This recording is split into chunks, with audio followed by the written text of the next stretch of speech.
A triple murder in Robeson County ends with an arrest after a standoff. Relatives of the victims spoke with CBS 17's Justin Moore.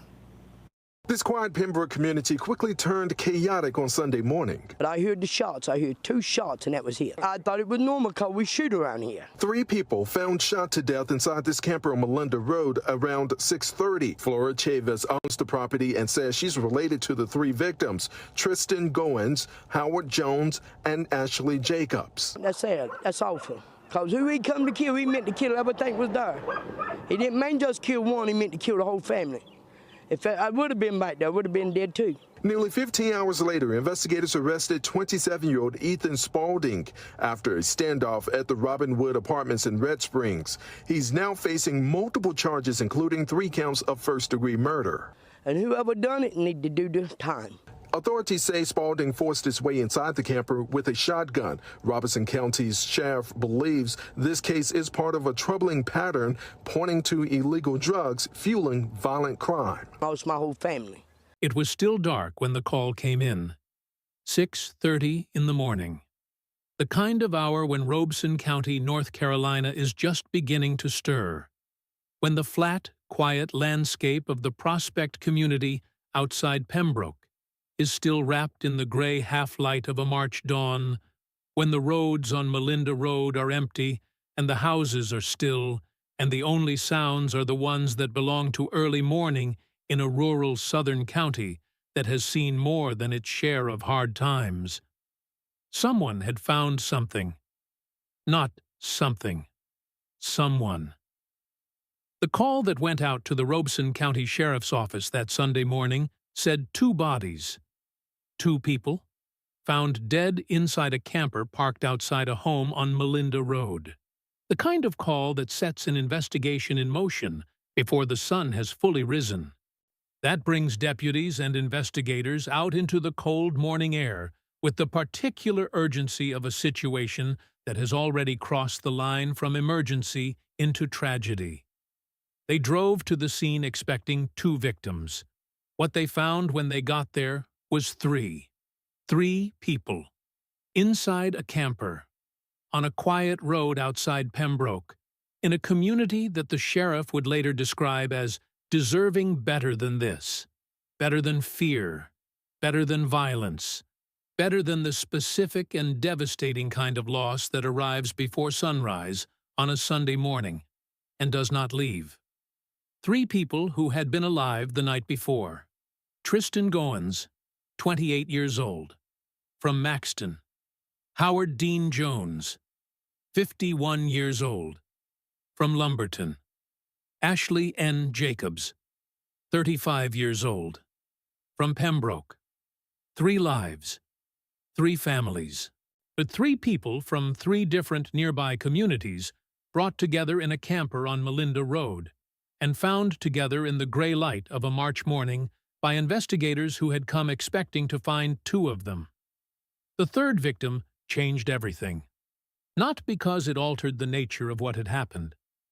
The violence that ended 3 lives does not become more or less devastating based on the number of people it claims, but because it told investigators something. Something about the scale of what had occurred inside that camper. Something about the nature of the violence and the person responsible for it. Something that moved this from a terrible crime into something that the sheriff of Robeson County would stand before the public and call exactly what it was: a senseless and tragic triple homicide. The man charged with carrying it out is 27 years old.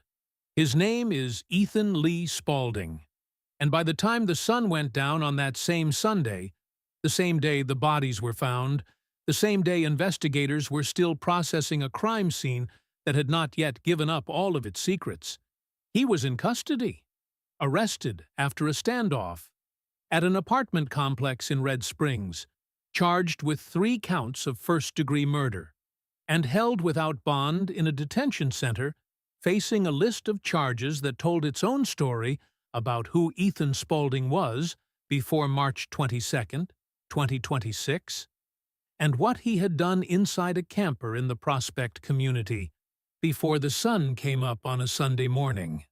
But this story, like all the stories that matter, is not just about what happened. It is about why. And the answer to that question leads into the dark and complicated territory of illegal narcotics and rural poverty, and the specific kind of violence that Sheriff Bernice Wilkins has watched tear through Robeson County again and again, in community after community, leaving behind families who deserved so much better than what the drugs brought to their doors. This is the story of what happened on Melinda Road, and it begins the way these stories always begin. Not with the violence itself, but with everything that made the violence possible. Robeson County is not a place that makes the national news very often, and when it does, it is rarely for reasons that the people who live there would choose. And it is one of the poorest counties in North Carolina, one of the poorest in the entire southeastern United States.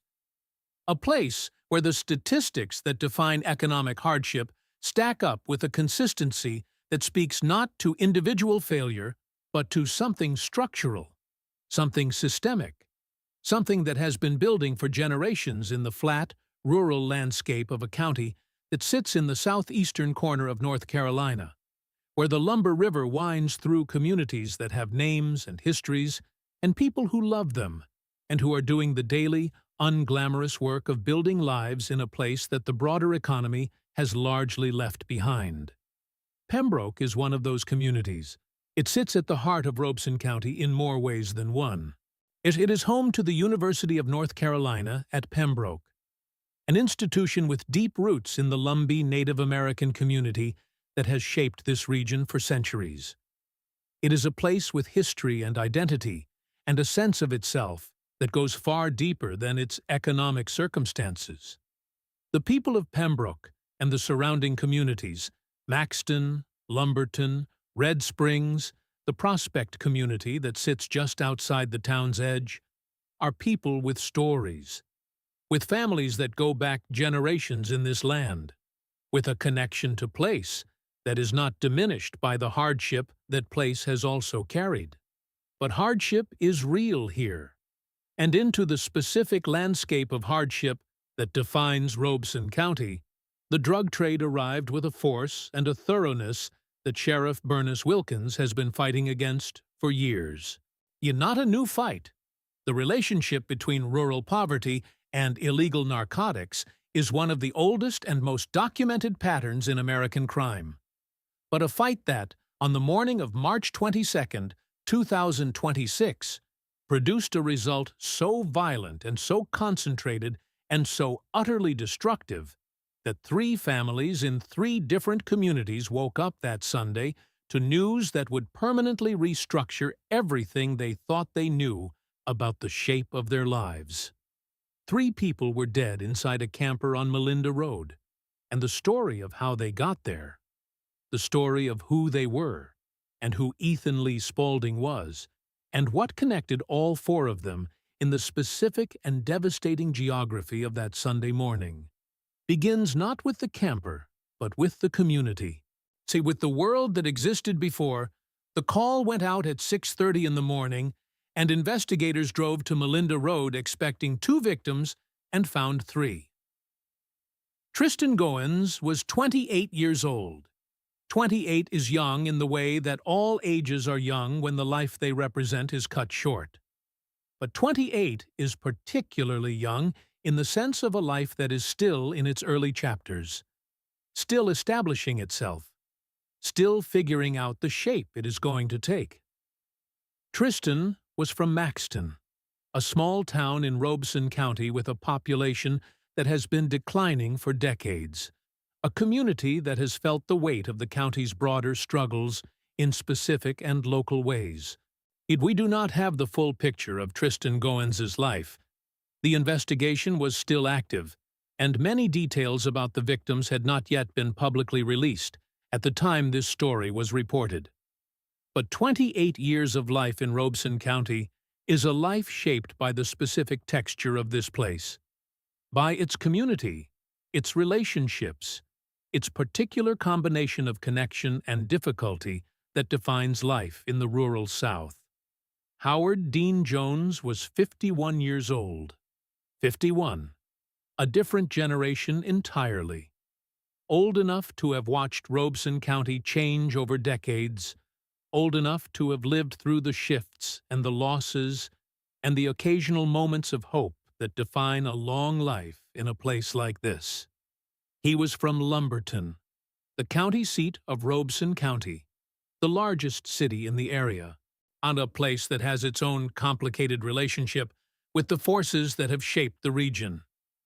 Lumberton made national news in 2016 when Hurricane Matthew devastated it, flooding homes and businesses and revealing, in the specific way that natural disasters reveal things, the depth of the vulnerability that poverty creates. Howard Dean Jones had lived 51 years in that landscape. 51 years of whatever his life contained. Family, relationships, work, the ordinary and extraordinary accumulation of a human existence. He deserved more of them. Ashley N. Jacobs was 35 years old. She was from Pembroke itself, from the community where the campers sat, from the Prospect community that would become the center of a crime scene on a Sunday morning in March. 35 years old. A woman with a name and a history and people who loved her in the specific, irreplaceable way that people love the people who belong to them. The Robeson County Sheriff's Office released the names of the victims with the care that law enforcement brings to the public identification of the dead.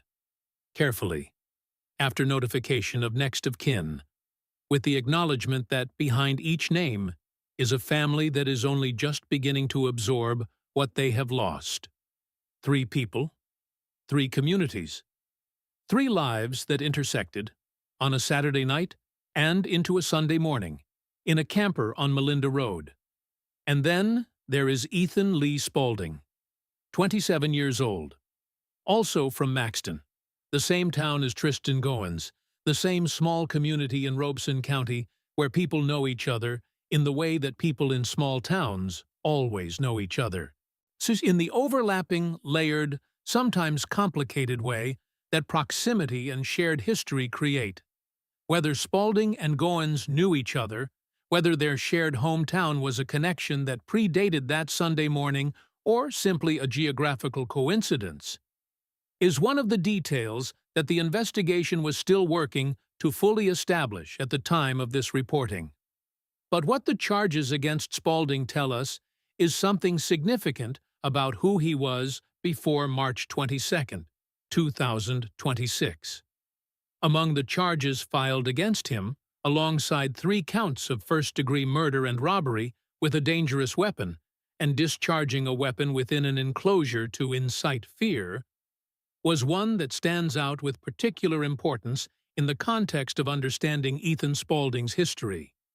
Possession of a firearm by a convicted felon. That charge is not possible without a prior conviction. It requires a documented criminal history, a previous felony conviction that legally prohibits the person from possessing a firearm under both state and federal law.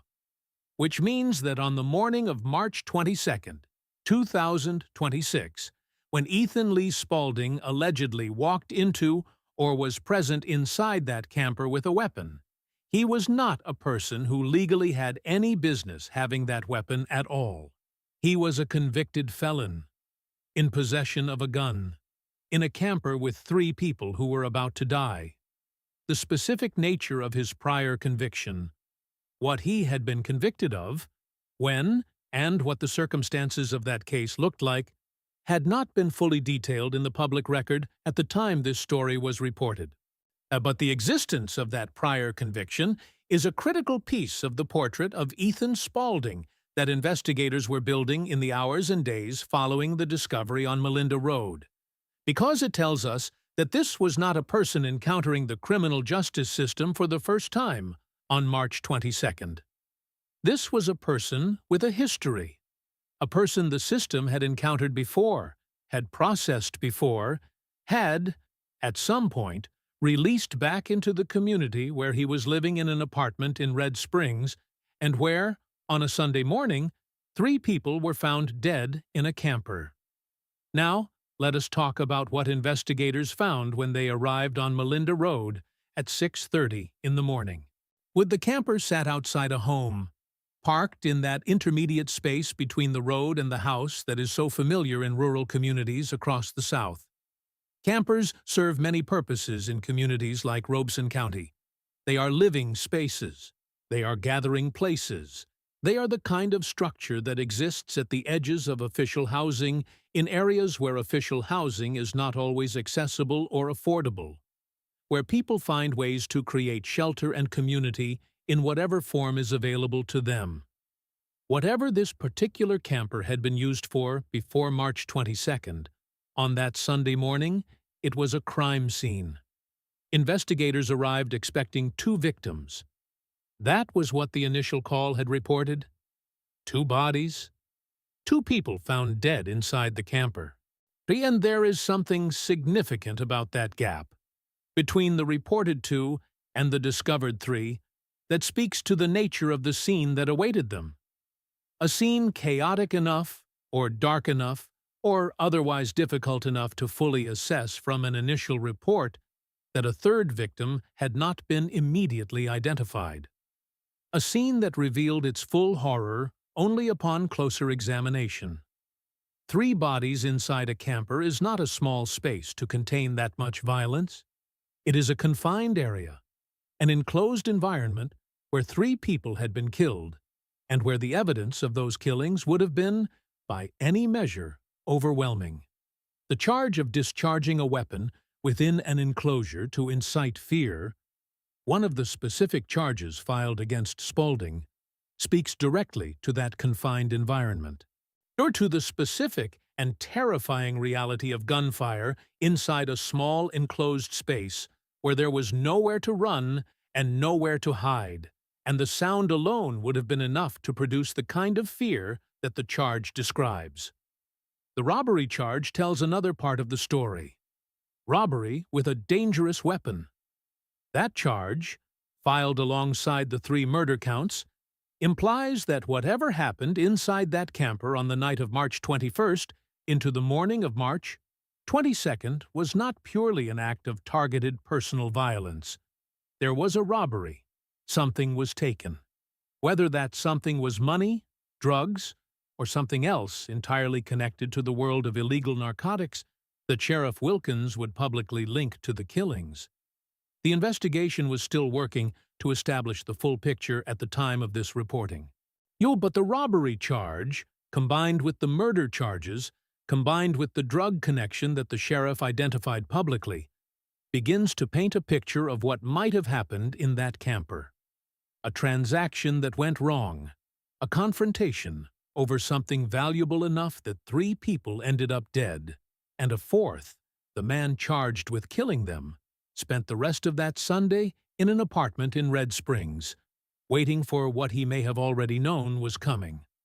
Because law enforcement in Robeson County moved fast, the bodies were discovered at 6:30 in the morning. By late Sunday night, within the same calendar day, within roughly 16 to 18 hours of the discovery on Melinda Road, investigators had identified their suspect and located him. Ethan Lee Spaulding was at the Robinwood Apartments in Red Springs when law enforcement arrived, and he did not come out immediately. There was a standoff. The specific details of how long that standoff lasted, what was said between law enforcement and Spaulding during it, and what ultimately prompted him to exit the apartment and surrender. These details were not fully available in the public record at the time of this reporting. But the fact of the standoff itself is significant. It tells us that Spaulding knew law enforcement was there, that he understood why they had come, that in the hours between whatever happened in that camper and the moment deputies showed up at the Robinwood Apartments, he had been sitting with the knowledge of what he had allegedly done, and had chosen, at least initially, not to come out. And then he did. And he exited the apartment. He surrendered.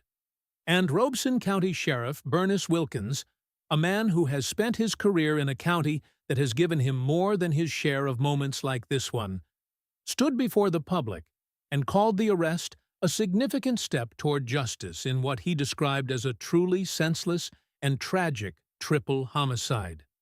Senseless. It is a word that law enforcement uses carefully, because in most cases, violence has a logic. However twisted, however morally indefensible, however far outside the boundaries of what any civilized society can accept.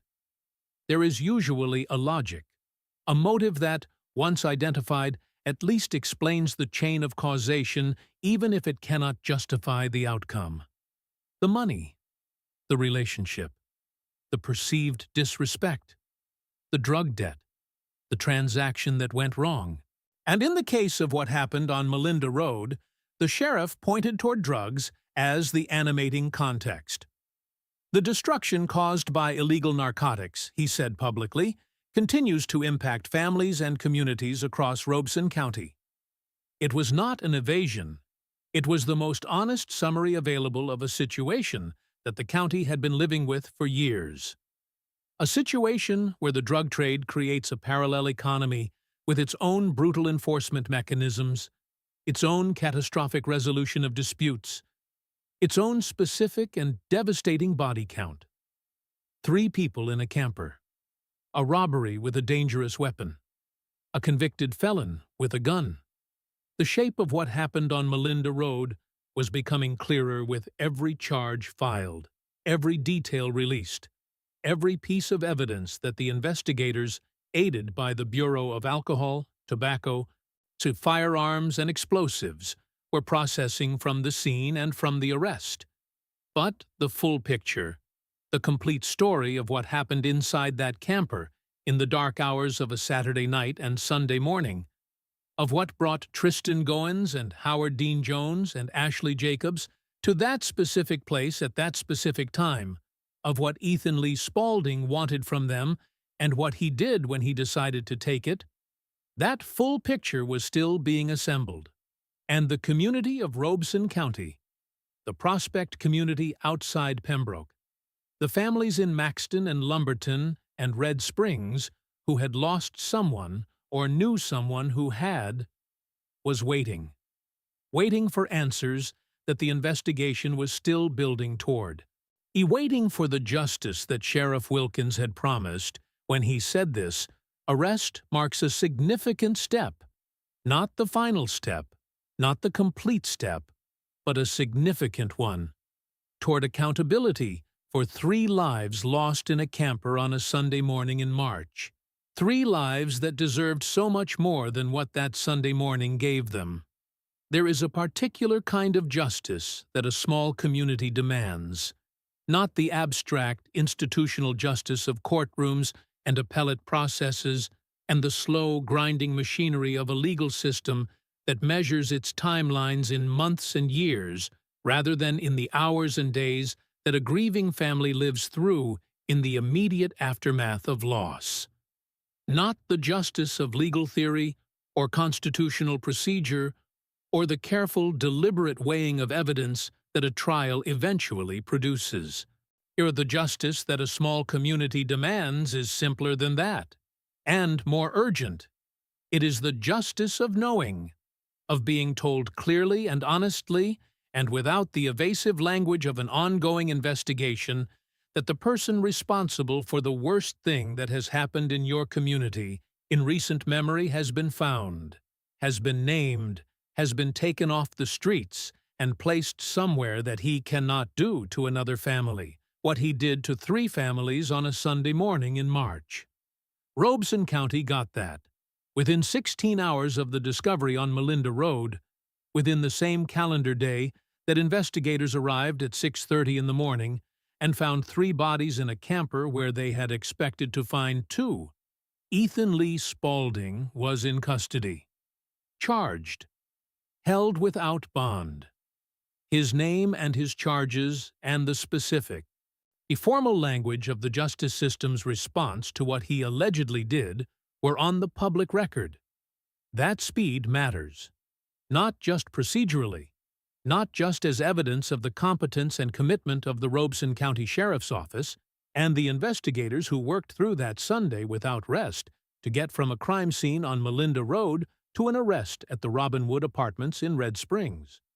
It matters because in a community like the Prospect community outside Pembroke, a tight-knit rural community where 3 people had just been found dead and where the person responsible was still somewhere out there, every hour that passes between the discovery of a crime and the arrest of a suspect is an hour in which fear fills the space that certainty has not yet occupied. Fear of who did this. Fear of whether they would do it again. Fear of whether the camper on Melinda Road was the end of something or the beginning. 16 hours after the discovery, that fear had a name attached to it. Ethan Lee Spaulding, 27 years old, from Maxton. A convicted felon who had allegedly walked into a situation with a firearm he had no legal right to possess, and had walked out, or driven out, or fled in whatever manner the investigation would eventually fully reconstruct, leaving 3 people dead in an enclosed space, and a community that would spend the days and weeks and months that followed trying to absorb what had happened in its midst. The standoff at the Robinwood Apartments in Red Springs was, in its own way, a microcosm of the entire case. A man who knew law enforcement was coming, so who had spent the hours between the camper and the apartment complex sitting with whatever he was sitting with, the weight of what he had allegedly done, the knowledge of what was being discovered on Melinda Road, the awareness that the distance between Red Springs and the Prospect community outside Pembroke is not very far in a county where everyone knows the roads and the communities and the names. He waited, and then he came out. Sheriff Bernice Wilkins confirmed it directly. Spaulding exited his apartment and surrendered. No shots fired at the Robinwood Apartments. No injury to law enforcement. No extension of the violence that had already claimed 3 lives and left 3 families in 3 communities shattered. Just a man walking out of an apartment building into the custody of the people who had spent the day building the case against him. There is something in that surrender that is worth examining. Because the decision to surrender, to walk out, to stop, to allow the process of accountability to begin, is not nothing. It is not redemption. It is not the kind of moment that changes the nature of what the charges allege happened inside that camper. But it is a choice. And in a case where so many of the choices that mattered were made in the dark of a Saturday night, the choice made in the light of a Sunday evening, to come out, to face what was waiting, is worth noting. Spaulding was taken into custody without incident. He was charged with 3 counts of first-degree murder, robbery with a dangerous weapon, possession of a firearm by a convicted felon, discharging a weapon within an enclosure to incite fear. He was held at a detention center without bond, a determination that speaks to the severity of the charges and the assessment of the risk he posed to the community if released. Whether he had secured legal representation was unclear at the time of this reporting. The charges themselves tell a story. Not the complete story. Investigations are living things, and the full picture of what happened inside that camper on the night of March 21st into the early hours of March 22nd was still being assembled by investigators working alongside the Bureau of Alcohol, Tobacco, Firearms, and Explosives. But the charges tell enough of the story to understand the shape of what allegedly occurred. 3 counts of first-degree murder. First degree. Yet not second degree. Not the charge that applies to killings that happen in the heat of a moment, in the blind rush of unplanned violence that the law recognizes as distinct from the kind of killing that involves premeditation. First-degree murder in North Carolina requires either premeditation and deliberation, the planning, the intention, the decision made before the act. or the commission of a killing during the course of another felony. The robbery charge, filed alongside the murder counts, provides exactly that second pathway. A robbery with a dangerous weapon, during which 3 people died. That is felony murder. That is the specific legal framework under which 3 counts of first-degree murder can be charged in connection with a robbery gone catastrophically, fatally wrong. Which tells us something about the theory of the case that investigators were building. Something about what they believed happened in that camper. Not just that 3 people were killed, but the context and the sequence and the specific chain of events that connected a robbery with a dangerous weapon to 3 dead bodies in an enclosed space in the Prospect community.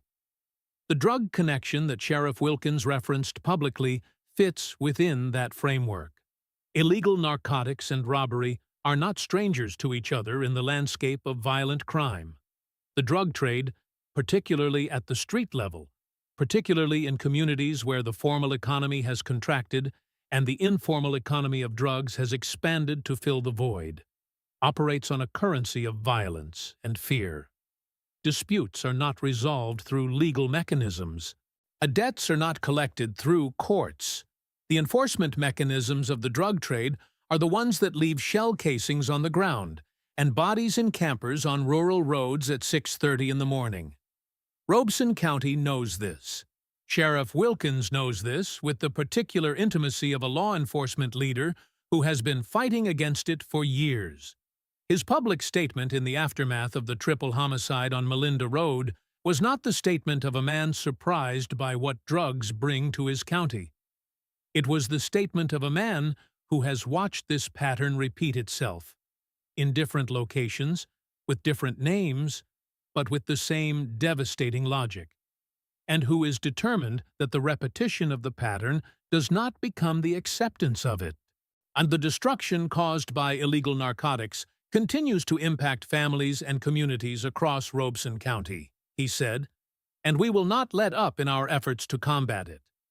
Those words carry the weight of a career spent in proximity to exactly this kind of loss.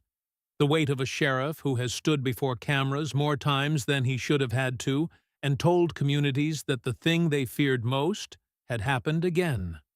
Who has watched families absorb the specific kind of grief that violent, drug-connected crime produces. Sudden, senseless, and haunted by the particular cruelty of a loss that could have been prevented if the conditions that made it possible had been different. What were those conditions on Melinda Road? What brought Tristan Goins and Howard Dean Jones and Ashley Jacobs together in that camper on that night? What connected them to Ethan Lee Spaulding in a way that ended with 3 of them dead and the 4th in a detention center facing charges that could put him in prison for the rest of his life? The investigation was still working toward the full answer to those questions at the time of this reporting. The Robeson County Sheriff's Office and the North Carolina Office of the Chief Medical Examiner had not yet released the complete details of the case, the specific cause and manner of each death, the full reconstruction of the timeline, the precise sequence of events that the forensic evidence and witness testimony were combining to establish. But the outlines were clear enough. A robbery, a weapon, a convicted felon who should not have had that weapon, 3 people who did not survive the night, and a community that was left, out in the aftermath, to do what communities in Robeson County have had to do too many times, to grieve, to demand better, to hold the memory of the people it lost against the ongoing reality of the forces that keep taking people from it. Tristan Goins was 28 years old. He was from Maxton, the same small town as the man charged with killing him. Whether they knew each other, whether the connection between them predated that Sunday morning in any meaningful way, is one of the questions that the full investigation may eventually answer. What we know is that he was 28, that he had a life ahead of him that is now foreclosed, that somewhere in Maxton, In whatever household and whatever family network he was connected to, the people who loved him received the kind of news on a Sunday morning that you never fully recover from receiving. Howard Dean Jones was 51 years old. He was from Lumberton, from the county seat, from the largest community in Robeson County, from a city that has known its own share of devastation and has kept going anyway with the particular resilience that defines this region. 51 years of life. Decades of whatever his life contained.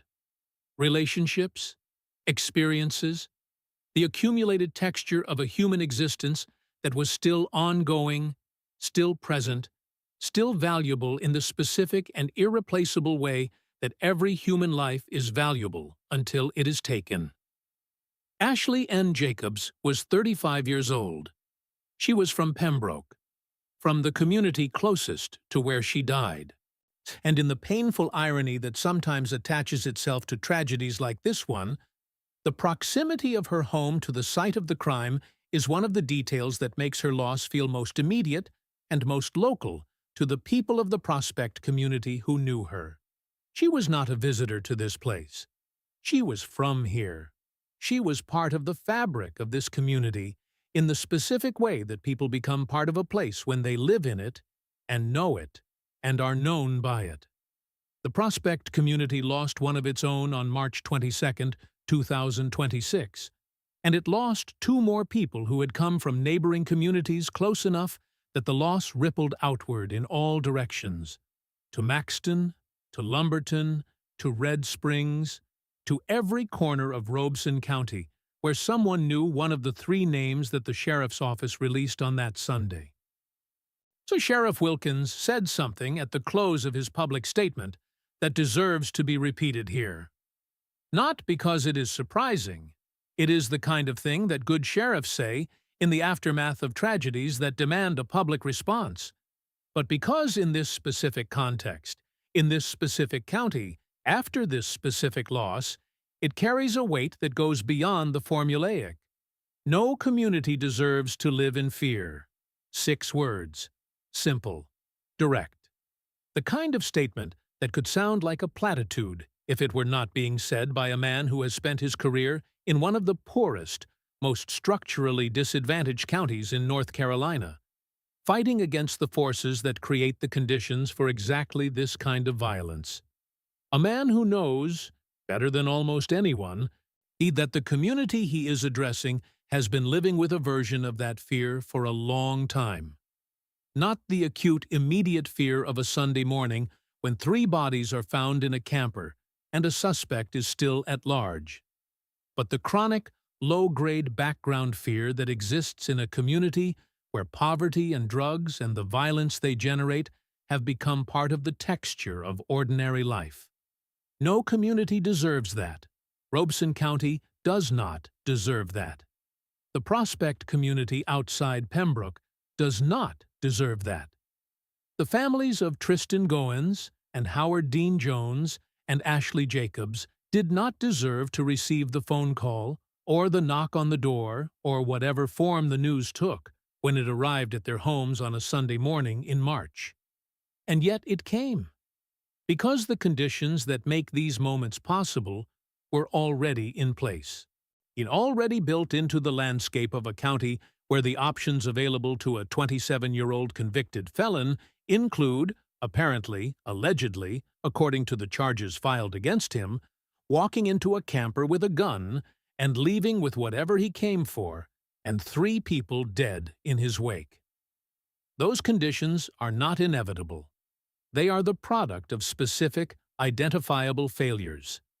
Failures of economic policy, of drug enforcement strategy, of the social safety net structures that are supposed to catch people before they fall into the specific gravity of the drug trade and everything it brings with it.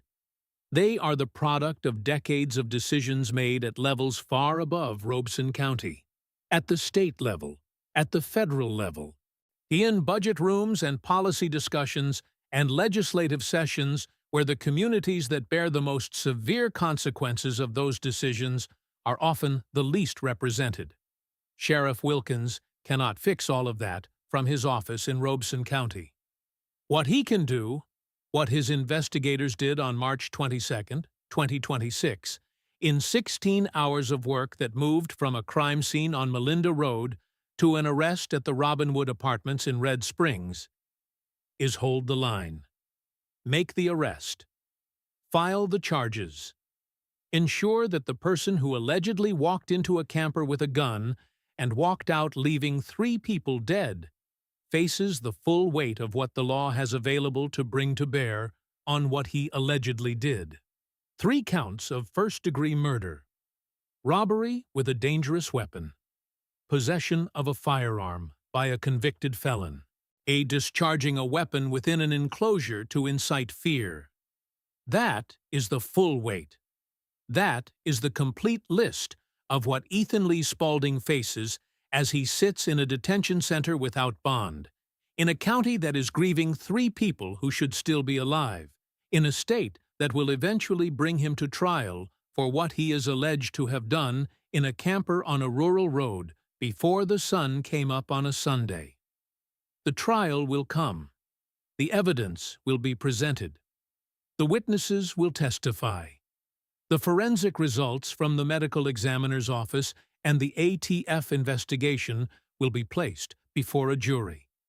The full story of what happened inside that camper, the sequence, the motive, the specific and terrible details that the public record has not yet fully captured, will be told in a courtroom in Robeson County, and a jury will decide.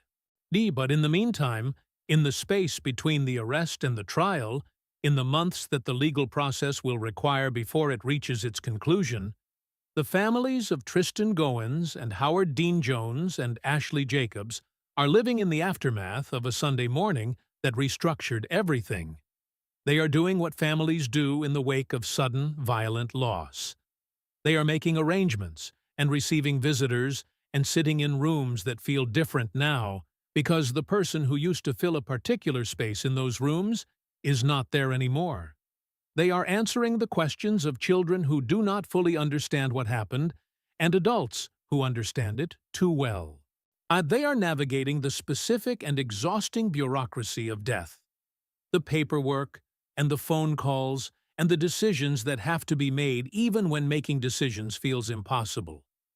And they are carrying, beneath all of that, the question that every family in their position carries. Why? Why their person? Why that camper? Why that night? Why a 27-year-old man with a gun and a prior conviction, and whatever else he brought with him to Melinda Road, made the choices he allegedly made, and left 3 families permanently broken by the consequences? The sheriff said, senseless. And in the most important sense, in the sense that no explanation could ever make 3 deaths in a camper make sense to the people who loved the 3 people who died there. He is right. It is senseless. But it is not inexplicable. It is the specific, predictable, devastating outcome of a set of conditions that Robeson County has been living with for years, and that the people of this county, including the sheriff who stood before cameras and said no community deserves to live in fear, are determined to change. That determination is not nothing. It is, in fact, the only thing standing between what Robeson County is and what it is trying to become. Between the Sunday morning on Melinda Road and the Sunday morning that the Prospect community deserves, quiet, ordinary, unmarked by violence, full of the unremarkable rhythms of people going about their lives without fear. That Sunday morning is worth fighting for. Tristan Goins deserved to see it. Howard Dean Jones deserved to see it. Ashley Jacobs deserved to see it. They deserved ordinary Sunday mornings for the rest of their lives. And the very least that honesty and decency and the weight of their absence requires is that we say so, clearly, publicly, and without allowing the details of the investigation or the charges against their alleged killer, or the broader policy conversation about drugs and poverty and rural violence to crowd out the simple and irreducible truth that 3 people are gone who should not be gone. They were here. They mattered. And Robeson County will not forget them.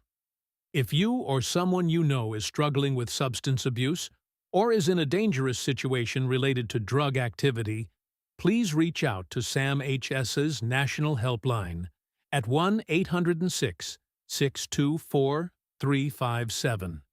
It is free, confidential, and available 24 hours a day, 7 days a week. You do not have to be in crisis to call. You just have to need help. And because the best outcome is always the one where nobody ends up in a camper on Melinda Road at 6:30 in the morning. Rest in peace, Tristan Goins. Rest in peace, Howard Dean Jones. Rest in peace, Ashley Jacobs. Your county remembers you.